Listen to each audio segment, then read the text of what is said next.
Coming up, more than 50 years ago, Gary Fife was one of the first Native journalists working in the radio industry. He's still going strong today with his program on Muskogee Radio. We'll catch up with him.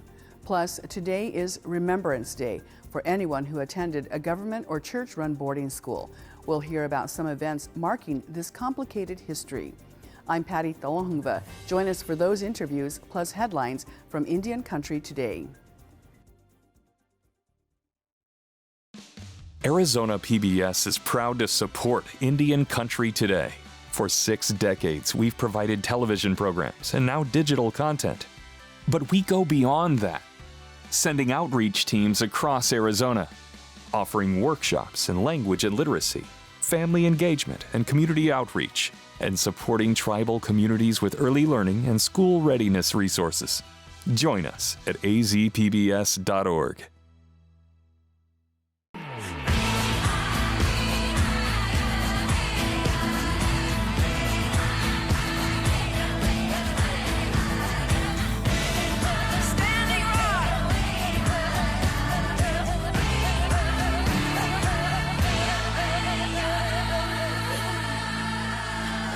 This is Indian Country Today.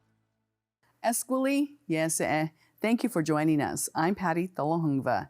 A panel of North Dakota lawmakers are delaying action on the state's newly proposed legislative map. It would create separate House districts on 2 of the state's 5 American Indian territories. Some on the 14-member committee say they would like more legal guidance before voting on the motion. Tribal leaders in the state have been appealing to lawmakers for 30 years to split legislative House districts that include tribal lands. It's a move they believe will increase the odds for electing Native Americans to the legislature. Prairie Rose Seminole is the co-founder of the state's Indigenous Caucus and says Native American voices should be included in every issue that affects them. And I hope as we move forward, the committee, as well as our government structures, continue to see the benefit for including our voices and our leadership at these decision-making tables. It shouldn't take 30 years to have a body say, oh, I see you now, because of a potential lawsuit. The committee is scheduled to meet again sometime this week. Today is Orange Shirt Day, where we remember thousands of Native children who died at boarding schools. The movement began in Canada in 2013. Tribes across the U.S. are adopting the day to support the ongoing investigations into U.S. boarding schools.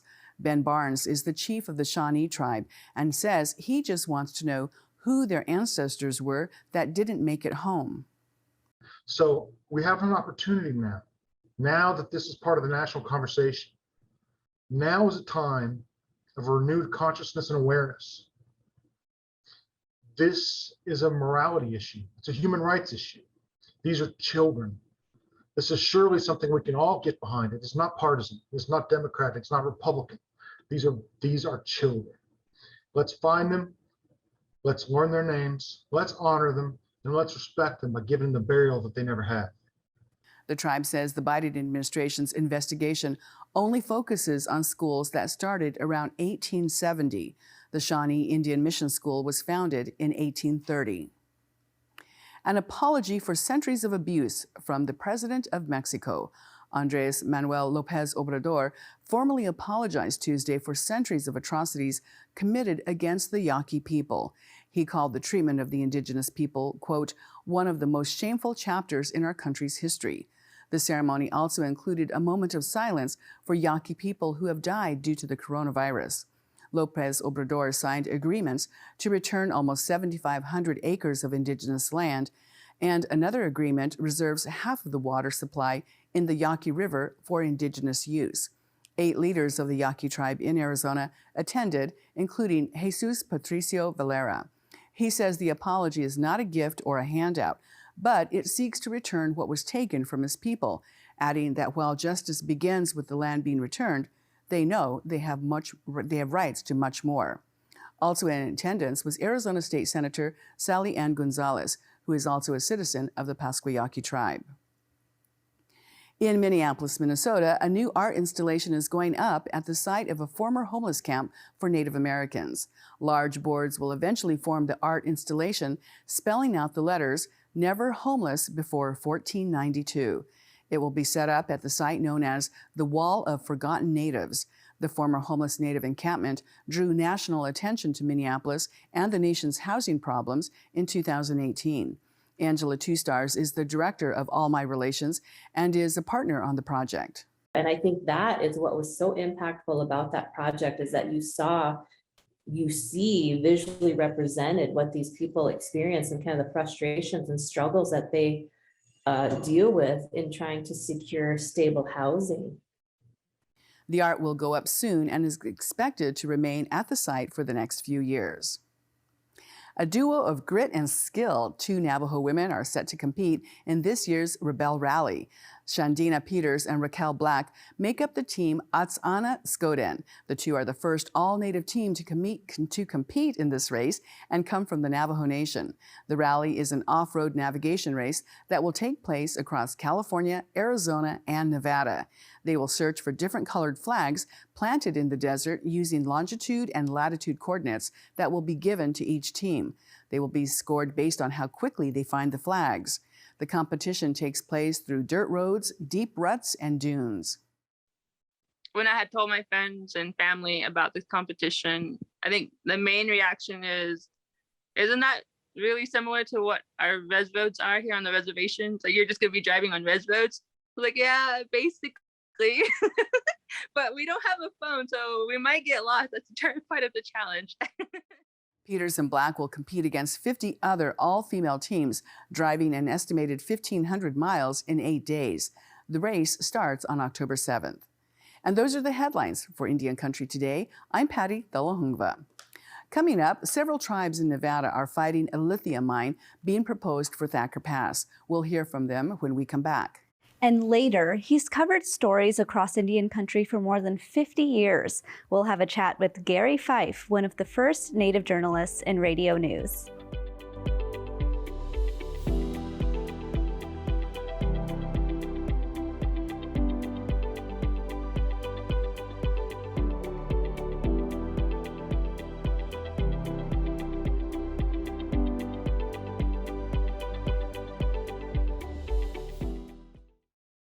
Native journalism goes back to 1828 with the launch of the Cherokee Phoenix.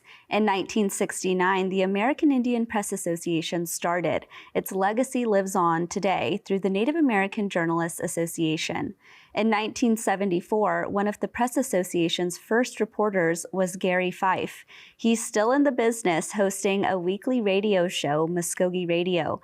He's hosted National Native News, First Person Radio, and continues to be one of the nation's leading radio personalities. Welcome, Gary. Welcome. Thank you. It's a pleasure to chat with you. Well, your career has taken you all over Indian country, from coast to coast, and Alaska, of course. Tell us, what started your career in journalism? I hit college right at the, I feel the peak of the civil rights movement here in the United States, and watching all of the activities going on around the nation with different minority people stepping forward. And I personally was wondering, where is the Native American presence in this movement? I also felt, of course, that since we have a federal relationship that no one else has, ours would be different, our presence. So I wanted to be a part of that, and I felt making a positive move for Native American people in the presentation of our information. Now, up till then, many of the Native publications and other journalistic efforts were what I would call advocacy, which is fine, which is wonderful, and it's needed. But I was in school to learn journalism, and I kept feeling that we needed a balanced report on these particular issues and people. In other words, both sides of the story. So that's what got me involved as a writer and photographer, and in my own way, an advocate. Very recently, the Muskogee Nation passed protections for a free press, this balanced idea of journalism that you're talking about. Can you sort of talk more about that new initiative there, and how important it is really for readers and viewers in the Muskogee Nation? Well, this is an issue that's plagued Native American journalists since, well, before you were born, I'm sure. The question of control and censorship has always plagued us. We've been a growing core of professionals who wanted to do this job in a professional manner, but we were headbutting against what I call dinosaur thinking of tribal leadership and national councils and people who raise that old question: if we own it, we fund it, we get to tell it what to do. And if we don't like this story, you're not going to do it, or else there's the door and you can go find another job. We've lived under that threat for, 50, 60, ever since probably the days of Elias Boudinot back in the Cherokee Nation. And with a growing core of Native American young people going through college, they began to ask questions, as the rest of American youth did, and so not accepting what the old rule was and asking why. And so this pursued my thinking for a long time, and thought, that's going to be kind of unpopular in many circles, including this older thinking, but the job has to be done. Our people need to be receiving balanced, fair, equal coverage. And so that was my goal in this profession. That's wonderful. And just to recap, the Muskogee Nation essentially has protections in its constitution now for journalists to tell the stories in a way that is independent. Exactly what you mentioned, they're not being told by a certain tribal council person or any type of entity to tell the stories that they want to be told. Right. That, of course, was your original question, and forgive me for going off the trail there. But to see this amendment installed in our Constitution, I think, was a huge, massive relief on my heart and soul and dedication to this profession, to see it actually constitutionally protected from outside political, tribal, and emotional influences was so wonderful. I mean, our whole crew here just heaved this huge sigh of relief. I felt like we wanted to party, but we also realized the gravity of the situation and the responsibility that we have to carry. Now, many people in tribes all across the nation still say that, somebody's Uncle Joe on the council, or my, uncle or cousin in a tribal chief. They still tell you what to do, and we've got it here. But this is a wonderful demonstration of Muskogee citizens saying, no, we don't want this. We want these people to do a professional job and be free of any political leanings and influence. So that was the wonder of it all. As I say, it hasn't happened too many places in Native America, but I think this is going to be a growing trend, and it's just wonderful to see it in my lifetime. Your career, as I mentioned, has spanned many years. You've covered many presidential administrations. Tell us, how do you think that the federal government has changed from the time you started versus now? What have been the most influential and monumental changes that you've seen in the federal government? Well, we used to be governed very closely by the Bureau of Indian Affairs, and whatever political climate was abundant then. They told us what to do and how to spend the money and how not to, and many other things, including what kind of curriculum do you teach in your schools. And George Washington's still the father of this country. We had to say whose father in what country. So we saw that happening. That thinking began to evolve as American young people decided to ask more whys and why nots, and saying, wait a minute, this old way, just because it's been there doesn't necessarily mean it's the best. So we saw that change of thinking as more tribal governments began to assume and exercise their sovereignty. Things like the Indian Self-Determination and Education Assistance Act was a wonderful landmark and showed that Native people could control our own destinies. So we saw this paternalistic thing change into a more of a native control. And we're seeing a lot more Native people assume those controls in leadership positions, not only with tribes, with national organizations. And what we're seeing here, Indian country today, is a wonderful example of where we've come, and seeing something we've talked about for decades, and saying we wanted to see this, and we have to let our people do their job. So that's probably the quick A to Z of what I've seen in my career, is a growing Native control over our own futures. Let's talk about the future of Native journalism, Indigenous journalism. If you were talking to somebody who thought, "Hey, I'm a young person. I want to, see if this career path is for me," what do you say to them? First of all, it's wonderful to see someone like you in this position, and it's replicated all across the nation. I go to a NAJA convention, and I don't even know most of these people. For me, that's a good sign, because more young people are interested in doing this. Now, to do this job, I jokingly have always said, first take your vow of poverty. And then learn as much as you can, read as much as you can, become involved. And when you watch the news in the evening, watch what they cover, of course, but how do they present it? That's just as important. And we're seeing that happen. Video used to be a lot of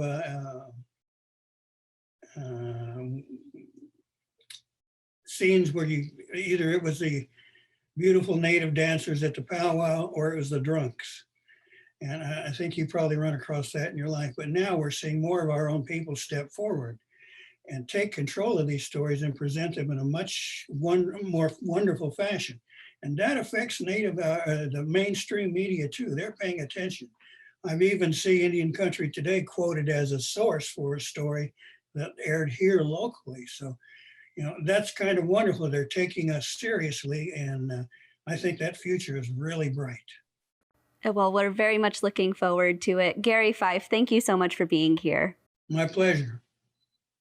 Thacker Pass is the site of a proposed lithium mine located 35 miles south of the Oregon and Nevada border. It's close to the Northern Paiute and Western Shoshone tribal nations.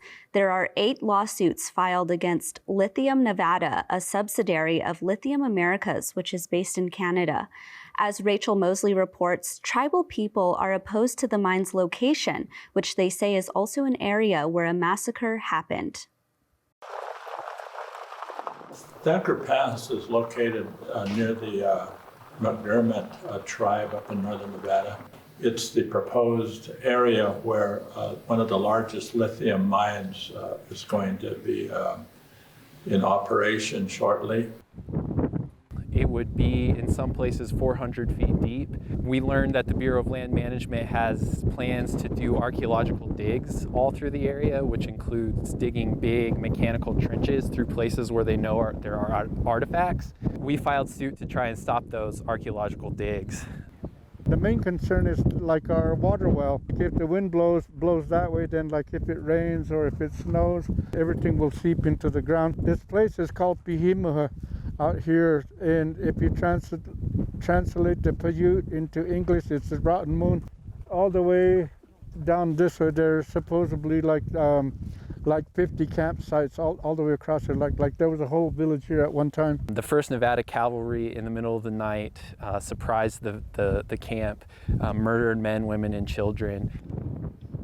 One of the massacres that happened here was September 12, 1865, 156 years ago. They have failed to investigate properly the massacre, but we're still here today. That's what's important in our cultural connection to this land here. Lithium Nevada, as well as the archaeological firms that were hired by Lithium Nevada, have failed to investigate other criterions. They have a criteria A, B, C, and D.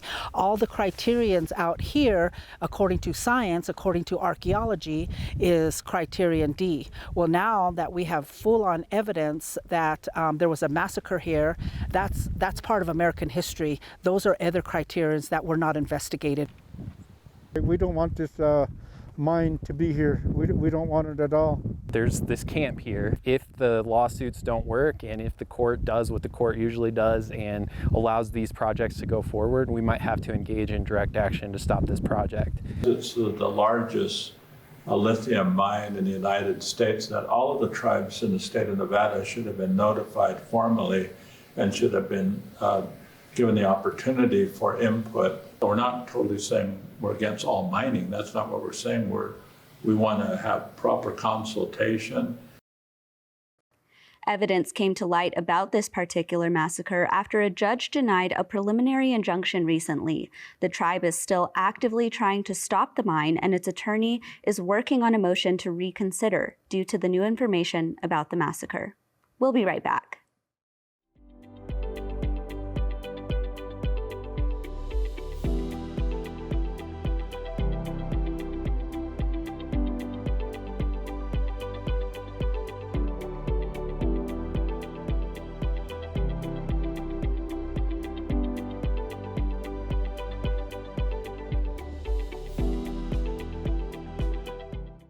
Today, September 30th, is a day of remembrance for U.S. boarding school survivors. In Canada, it's the first official National Day of Truth and Reconciliation. Both are meant to recognize and commemorate the legacy of boarding schools in the U.S. and residential schools in Canada. ICT's national correspondent Marionette Pember joins us now to tell us some of the events that are taking place today. Welcome, Marionette. Hi, Aaliyah. Good to be here. How are tribes in the U.S. and organizations, of course, commemorating this day? Well, in the U.S., it's not a formal day. As you know, the United States has never acknowledged officially, except, of course, we know Deb Haaland, the Secretary of the Department of Interior, did issue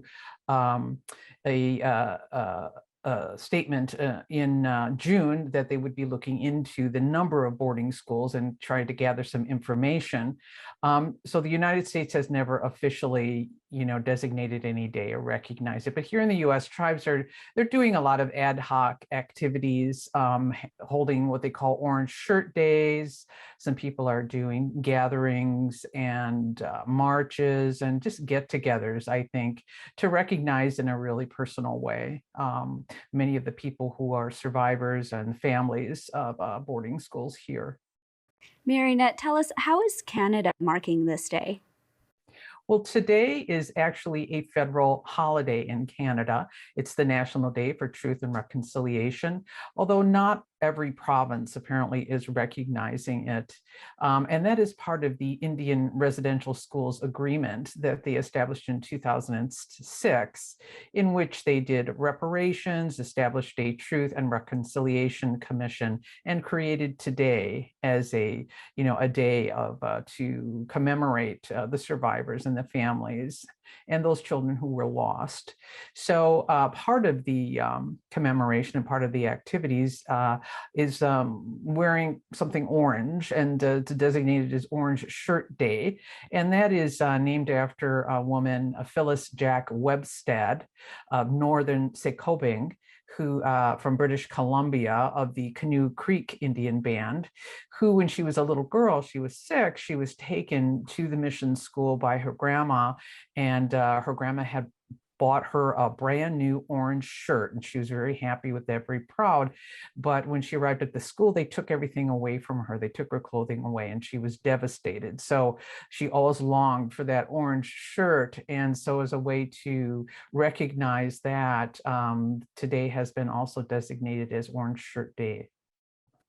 I've seen that a lot on social media from the people that I follow in the United States. Orange really has taken on a new meaning in both of the countries from what it looks like. I'm curious if you can tell us about what kinds of events people are going to be partaking in today. Is it observances? Is it prayers? Is it ceremony? What does it look like?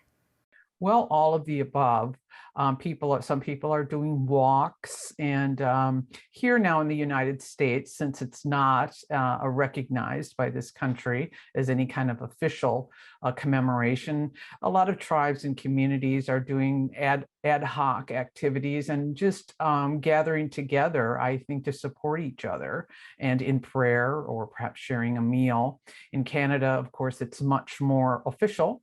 And in Canada, they have like like a whole kind of established protocol of offering like mental health support services for people. And here in the US, I think people are working on that because sometimes can be very triggering for people who may not have even spoken to their relatives about their experience at boarding schools. So here on this side of the border, we're kind of still feeling our way, I think. And what resources are available to the individuals that you're talking about? They're, everyday people in our communities who could feel triggered by this day. What resources are available to them? Here in the US, I suppose just what is available to anybody, who would have a mental health crisis. Although the National Native American Boarding School Healing Coalition did issue like a tip sheet for people who were organizing events and get-togethers. And they suggest making various, mental health supports available, such as in medicine people or traditional Western mental health professionals, making smudge available and creating a space for people to kind of go and sit and visit with someone if they needed to do that. So I think people are, as I said, they're sort of feeling their way and realizing, that these things may be triggering for some people. Well, Marionette Pember, thank you so much for covering this hard but very important issue. We appreciate having you here. Oh, thank you, Aaliyah. And that's a slice of our Indigenous world. Thank you for watching. For all the latest news, go to IndianCountryToday.com. I'm Aaliyah Chavez. Sometimes you got to take a stand just because you know you can. Oh, you got to run, you got to run.